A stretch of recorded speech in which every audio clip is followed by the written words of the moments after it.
Session was not about proposed pending or current litigation, but was specifically about the golf course deal and deed restriction documents that were handed over to the city. There was discussion about why this was not presented previously by prior city attorneys or the attorney that represented the city at Supreme Court.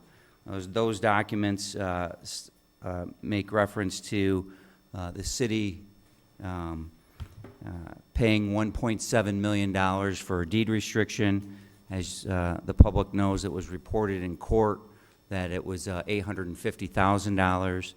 Mr. Lundy sent a letter to the city authenticating the document. He just doesn't say whether it was signed or executed, but he doesn't deny it. He says, I believe in his letter, it may or may not have been executed. Also given to the council that I saw today, received sometime last night, but I'm not an everyday email checker, was a response letter from our city attorney, Mr. Ballard, to Mr. Lundy's letters, which I will make available to the public and give you a copy too. So it appears that there's, again, much more to this golf course deal. It appears a cover-up, in my opinion, and I have great questions, and I thank Councilman Ruggiero for asking for it, but the transcript from the case in the Supreme Court said $850,000 was for a deed restriction. The document given to the city says $1.7 million was for a deed restriction.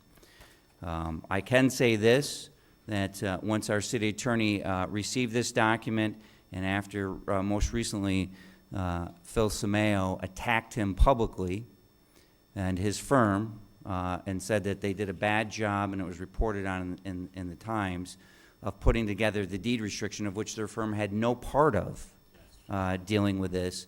Mr. Bullard made me aware of this document, at which time I said we had to make the council aware of this document, and that was a couple of weeks ago. This document was given around in executive session, and then I gave my copy to Mr. Mix. That was again discussed in executive session, which was not executive session material.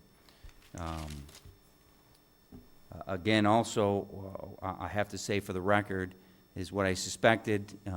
Unfortunately, Mr. Only, again, multiple times attacked Mr. Bullard verbally, which I cautioned in an email on September 14th, which I thought would happen, and it did happen. With that, that's it on the executive session. So, move to adjourn.